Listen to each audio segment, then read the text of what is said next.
नमस्कार दोस्तों। भारत से बहकर सोना पाकिस्तान पहुंच गया है, जिसकी कीमत बताई जा रही है कि 80,000 करोड़ पाकिस्तानी रुपए बताई जा रही है। अगर इंडियन करेंसी की बात किया जाए तो 25,000 करोड़ रुपए इसकी कीमत बताई जा रही है। ये सोना सिंधु नदी के माध्यम से पहुंचा है। सिंधु नदी भारत से होकर गुजरती है, तो उसी के माध्यम से सोना पहुंचा है। तो भारत इसे क्यों नहीं रोक पाया, इसका इस्तेमाल भारत क्यों नहीं कर पाया? क्योंकि भारी कर्ज से जबा हुआ पाकिस्तान नकदी का सामना कर रहा है। बेतहासा महंगाई से जूझ रहा जो पाकिस्तान है, इन सोनों से क्या अपनी सिचुएशन, अपनी जो स्थिति है उसे बदल पाएगा कि नहीं बदल पाएगा, और इंडिया का इससे जो बेहतर कनेक्शन है उसके बारे में समझेंगे और डिटेल से इसको एनालाइज करते हैं। तो बने रहिए वीडियो के लास्ट तक। जो लोग चैनल पर नए हैं, लाइक शेयर सब्सक्राइब जरूर कीजिएगा।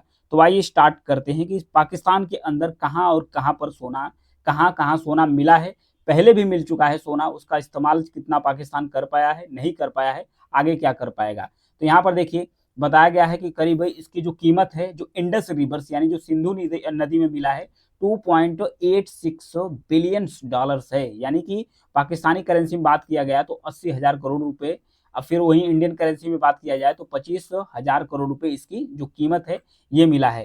तो अब आते हैं कि क्या कैसे मिला है, और जो पोस्ट किया गया है 10 जनवरी को 2025 को, पाकिस्तान के पंजाब प्रांत की जो सरकार है उसके जो खनन मंत्री हैं इब्राहिम हसन मुरीद, उन्होंने सोशल मीडिया प्लेटफॉर्म जो यक्स है उसी पर ये पोस्ट उन्होंने कहा था। उन्होंने कहा कि अटक में, पंजाब में एक अटक लोकेशन है, वहीं पर सिंधु और काबुल जो नदी है उसका संगम होता है, वहीं पर जो सोने का भंडार है वो मौजूद है, वहां पर है। फिर उनके द्वारा यह भी कहा गया कि सिंधु के किनारे बसे अटक शहर के कुछ लोग मशीनों से खुदाई कर रहे हैं। जब लोगों से पूछताछ की गई तो उन्होंने बताया कि यहाँ पर कुछ जो सोने हैं यहाँ लोग निकाल रहे हैं। तब वहाँ सरकार तुरंत धारा 144 लगा देती है। अब फिर ये एरिया है, पूरा एरिया पाकिस्तान सरकार अपने इलाके में ले लेती है, अपने कब्जे में ले लेती है, ताकि उसको ड्रिल करके या उसको छान करके सिंधु नदी से जो सोना है उसको प्रिजर्व किया जा सके। अब बात यह आ रही है कि पाकिस्तान के अटक में जो सोना मिला है, गोल्ड का रिजर्व मिला है, इससे भारत का क्या कनेक्शन है, इसके बारे में समझते हैं। उससे पहले जान लेते हैं जो सिंधु रिवर्स है इसके बारे में जानते हैं। सिंधु रिवर्स तिब्बत में स्थित जो मानसरोवर झील है यहाँ से निकलती है।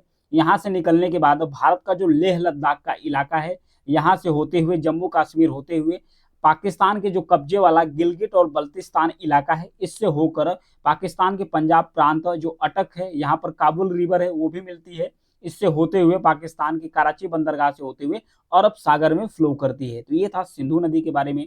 अब फिर सिंधु नदी ये भारत से होकर गुजरती है, फिर पाकिस्तान में जाती है।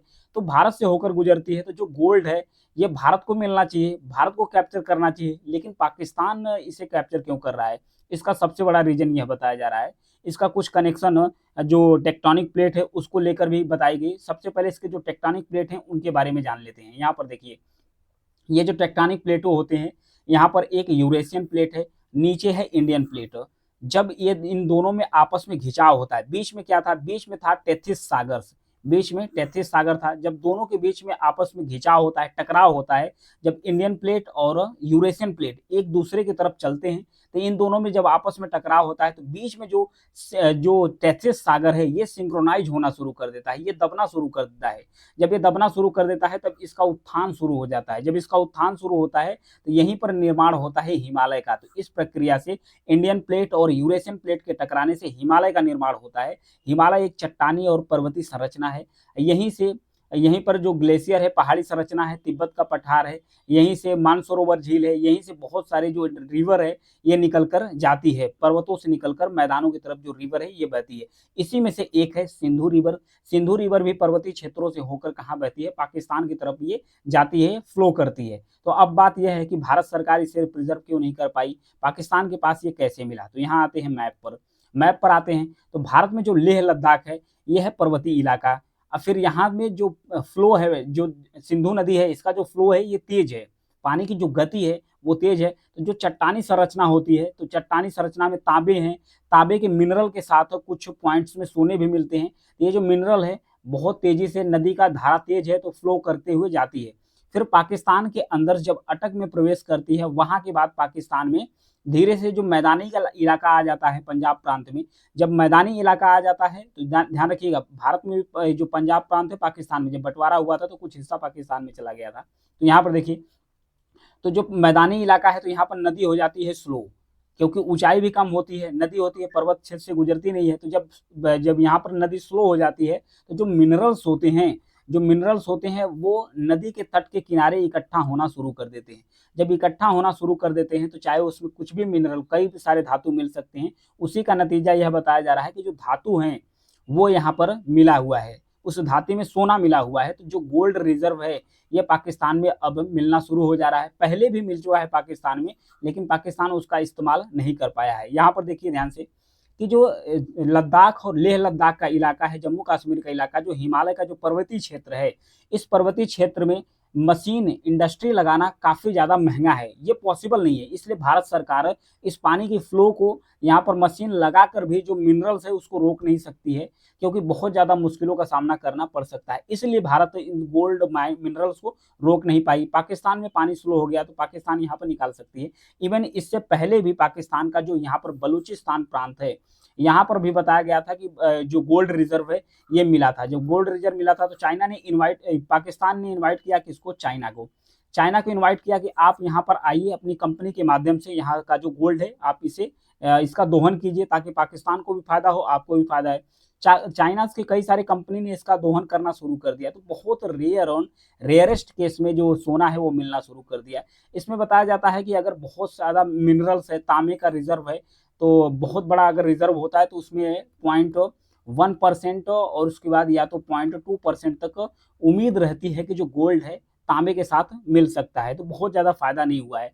अब पाकिस्तान की तरफ से यह बताया जा रहा है कि पाकिस्तान की जो सिचुएशन है, यहाँ जो गोल्ड रिजर्व मिला है इससे सुधर सकती है। तो अभी देखने वाली बात होगी पूरी तरीके से जब छानबीन की जाएगी कि कितना सोना निकल रहा है, क्योंकि नदी में कुछ लोग छान रहे थे तो यहाँ पर बता रहे थे कि बहुत ज़्यादा सोना नहीं निकल रहा है, बहुत एकाक छोटा मोटा टुकड़ा है जो कहीं कहीं मिला है।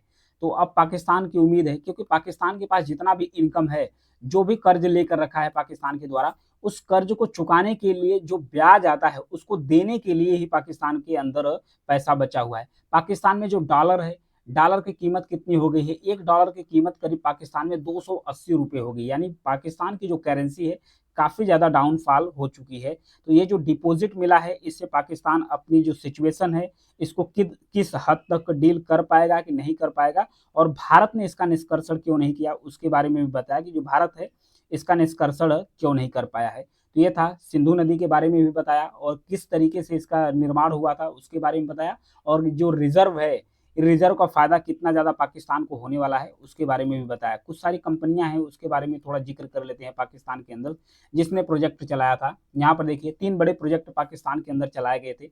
एक का नाम था रेकोडिक प्रोजेक्ट। पाकिस्तान ने देश में मौजूद जो गोल्ड रिजर्व है इसकी खोज करने के लिए 3 दशक पहले रेकोडिक प्रोजेक्ट की शुरुआत की थी। 2013 में चीन की कंपनी ने प्रोजेक्ट अपने हाथ में ले लिया था। फिर पाकिस्तान ने उसे माइनिंग का लाइसेंस नहीं दिया था। फिर मार्च 2022 में कनाडा की जो बैरिक गोल्ड कंपनी है और बलूचिस्तान की सरकार है, इसके बीच समझौता के बाद प्रोजेक्ट दोबारा शुरू होता है। फिर फ्यूचर मिनरल्स फोरम को भेजी गई रिपोर्ट में कहा गया कि रेकोडिक प्रोजेक्ट पूरा होने के बाद अगले 10 सालों में सालाना 10,000 किलो तक सोना निकाला जा सकता है। हालांकि अब तक प्रोजेक्ट से कितना सोना निकाला गया है इसकी कोई स्पष्ट जानकारी नहीं दी गई थी। फिर आती है एक नया प्रोजेक्ट पाकिस्तान में शुरू होता है जिसका नाम है सेंदक प्रोजेक्ट। बलूचिस्तान का जो चागी जिला है वहां पर 1990 में एक चीनी कंपनी ने सेंदक प्रोजेक्ट की शुरुआत की थी। फिर वहीं 1995 में यहाँ 1500 मीट्रिक टन तांबा और कुछ सोना निकाला गया था, लेकिन फिर प्रोजेक्ट वहां पर रुक जाता है।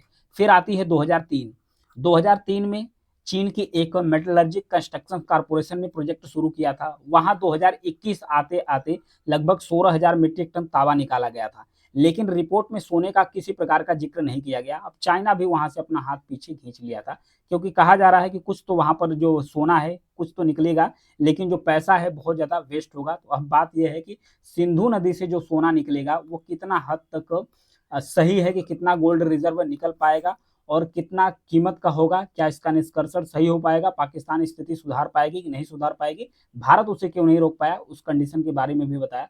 Thank you.